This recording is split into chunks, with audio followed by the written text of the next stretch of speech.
দেখুন বন্ধুরা, ক্রেনের মাধ্যমে কিভাবে মেটেরিয়াল শিফট করা হয় সেটা আমি আপনাদেরকে দেখানোর চেষ্টা করছি।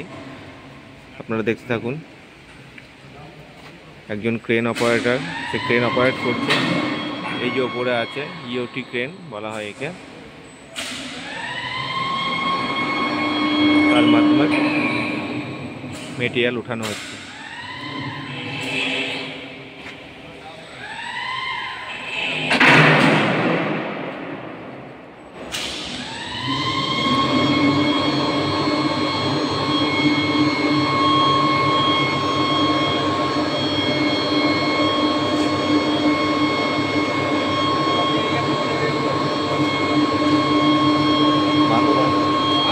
বাঁধো